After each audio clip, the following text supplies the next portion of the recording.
We'll be starting this tech session with a talk by Dr. Levi Hargrove. He's the director of the Center for Bionic Medicine at Shirley Ryan Ability Lab, also known as the Rehab Institute of Chicago. He'll be talking us through the bionic devices and his work at the Center for Bionic Medicine. This will be followed by a talk by Dr. Arun Jayaraman on his work with rehabilitation of various injured patients using robotics. So without further ado, I will hand over the mic to Dr. Levi. So good morning, and really happy to be here. So the group that we come from is called the Center for Bionic Medicine.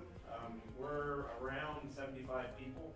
We are engineers, doctors, surgeons, students, scientists. We have a number of different clinicians, so prosthetists, physical therapists, occupational therapists, and the group in general is focused on developing technology that can be immediately applied and transferred to patients in the field of prosthetics, orthotics, and exoskeletons.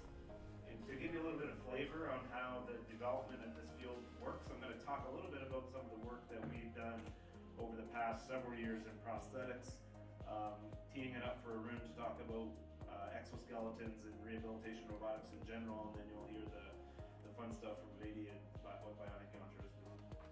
So prosthetics and orthotics in the United States, while the field, if you look at popular media, you might see things like the Luke Skywalker arm, or in some of the new Avengers movie, have these fancy devices that are better than what would be available for individuals who've had an amputation. But the reality is this is still one of the most popular devices. It was patented in 1912. It's a hook and it runs using a bicycle cable. So any sort of bicycle mechanic could be able to fit this to a patient, and it's lightweight, it's low cost, it's understandable technology that's very popular. Kind of the next level of technology development is a field called myoelectrics. So myo means muscle, electric means electric signals from muscles. So you can measure the electricity that your muscles generate when you move and use that to control a robotic arm. So this is from the 1960s, and they had the basic principles in place in the 1960s to fit these to individuals with amputation of the arm. This is just kind of what it looks like. So when your muscles contract, you generate these tiny electrical signals. They're around 1/1000th of what a AA battery would be, to put it in perspective. So you use electrodes to listen to these muscle activities, you amplify them, and then you use machine learning approaches to figure out what the person was trying to do. Recently, there's been kind of an explosion in artificial intelligence and machine learning approaches that you can apply. But some of the basic principles that were developed in the field of neural networks, they were pioneered back in the 1970s and 80s. And so this is, again, a different type of prosthetic arm that used these technologies. What's not shown is the mainframe computer that was required to execute the algorithms at the time. Now these are available on cell phone sized microprocessors. The main difference between using pattern recognition or artificial intelligence are you have to extract information from more signals. So these are signals measured from 6 different muscles, and we're using real-time decoding to figure out how we're controlling a virtual reality limb. So all of this technology is now deployed, it's commercially available, and it's helping individuals do some pretty crazy things. So this guy has his arm amputated, and he's controlling a prosthetic limb to feed himself so he can move his wrist and hand just by thinking about it. So we train these decoders on how they should work, and now he can use this. This is one of our early prototypes from 2013, roughly. Now this is all much smaller, smooth, and it looks like a very lifelike limb. So that's kind of a rapid development in this field, which is also applicable to the field of exoskeletons and orthotics.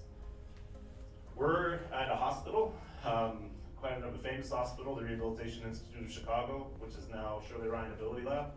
So we have access to surgeons and physicians, and so they use their knowledge on how you can interface directly with the brain through brain implants, through the peripheral nerves, using kind of a bed of nails type of electrode. So this is like a series of spikes that you push into nerves. You can read nerve signals. They're around 1,000 times smaller than muscle signals. But the approach that he's done, that we've done at the Center for Bionic Medicine, is a surgical approach called targeted muscle reinnervation. So in a targeted muscle reinnervation, the nerves that were previously amputated, for example at the shoulder, they're surgically redirected onto muscle that's still available after the amputation. So you can imagine if your arm has been amputated at your shoulder, your chest muscle is no longer being used. So we use that as a donor muscle to amplify the nerve signals which are otherwise healthy. So now we can put our antennas or electrodes over the chest muscle, decode that information to control a prosthetic arm. Again, in real time. Open. This is what surgery looks Relax. Close. like. Relax. This is the chest muscle Open. that's been rewired. Relax. Close. We put our Relax. electrodes here, Elbow up. and we can Relax. use this Elbow to down. control them. Relax. Elbow up. So he's just thinking Relax. about doing the movements Elbow that are being down. cued. This is the resulting movements on his chest. When we're actually using it to control a prosthetic limb, this is a guy that's been rewired on both of his sides. He's using, again, commercially available devices. He likes to use a hook just because he's missing both of his hands and he finds it very functional. But now he can cook, dress himself, feed himself, and he does not require 24-hour care like he did prior to having the surgery. Additionally, he has all of his pain is gone as well. So he has these great clinical outcomes from using this smart technology, which is, only recently been coming to market. Nerves are a two-way street, so they send control information out. They also relay sensation information about touch and pressure and temperature back to the brain, so we can interpret our environment. The reinnervation works both ways, so you can touch the person on their chest, wherever the nerves have been reinnervated, and it feels like you're touching onto various aspects of the hand or arm. So we can use this as a portal to deliver sensory feedback in a very natural and intuitive way. So we make sensors that we put on the fingertips of the robotic arm. We stimulate using a plunger on the appropriate location on the residual limb, and the person gets feedback. So this is kind of what it looks like the first time you get touched back. Oh! Right? First time she felt touched in probably 4 or 5 years from her amputation. So this is just how powerful providing this natural and intuitive rehabilitation technique can provide to patients. This is for the amputation condition. It'll work for stroke, spinal cord injury. Same thing when someone stands up for the first time. You get these powerful emotional responses that are they have health benefits, but they're also just psychologically very powerful. So legs, we also work on bionic legs for mobility and walking. This gets a little closer to some of the exoskeleton work. Most legs are passive. They're like walking sticks, so they have no motors.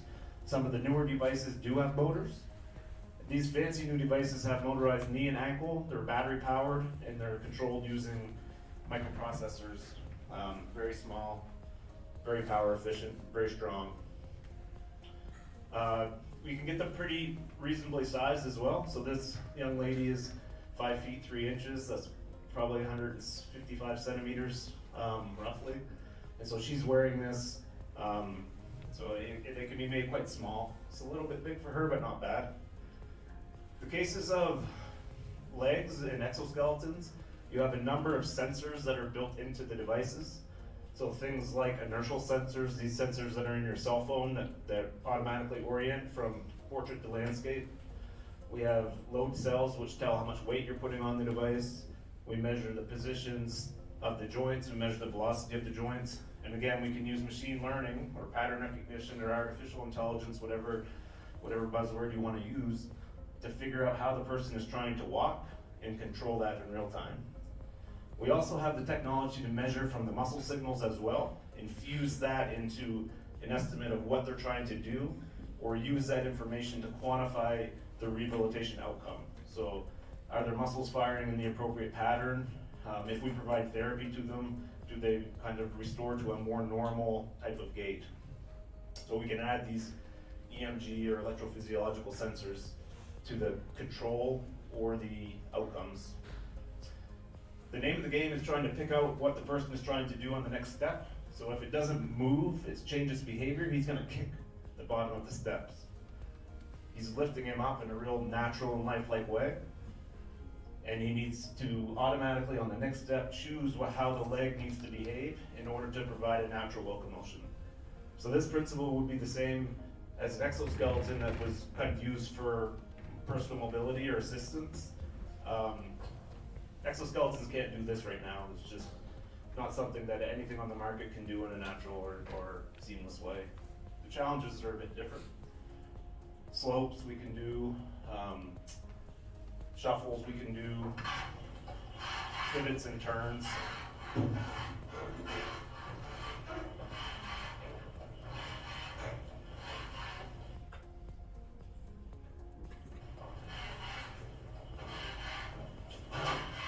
Again, just a real natural gait. This guy couldn't walk like this. He's a good walker, but he couldn't do these activities without this smart technology. And he really likes the way that it feels. Very important that the control algorithms that you use are accurate. If not, bad things can happen. So if you don't have a good approach, sometimes you don't notice the behavior when it isn't working properly, but more often it feels like you're walking in a hole, or perhaps you're tripping, or if you're going up and down the stairs and you have a misclassification or a control system error, then bad things will happen. So it's very important that you have these smart, safe, robust algorithms so that patients have, safety. Safety is cannot be overemphasized in this work. Is having a safe way. You can see this is very inconvenient that we have overhead harness systems. They're constrained to walk only in certain locations. The person is dragging along something with a lot of inertia. There's nothing smart about this. So a different way to support these experiments would be very beneficial. We are able to move kind of outside of the lab now. So this is again kind of a 2 to 3 year development cycle where we start working with these devices, we figure out how to make them work, and then we're rapidly deploying it. Right now we're doing a trial where this is being closed up from a prototype state into a take-home state, and this gentleman and around 20 others will be using these at home. So we can see with some of Arun's monitoring technology, does this change the way that they interact with other people? Does it change where they choose to travel? All of these things are what we want to measure to kind of have a social impact more than just a lab-based impact. So with that, I'm going to wrap up really quickly and pass it over to Arun. I just want to note that the prosthetic and orthotics field is very small. There's a very limited number of amputees, whereas the orthotics exoskeleton market is very large. And so we've been working to extend our control algorithms to a new category of devices, which are exoskeletons, which Arun and Vedi will talk about soon. So thank you.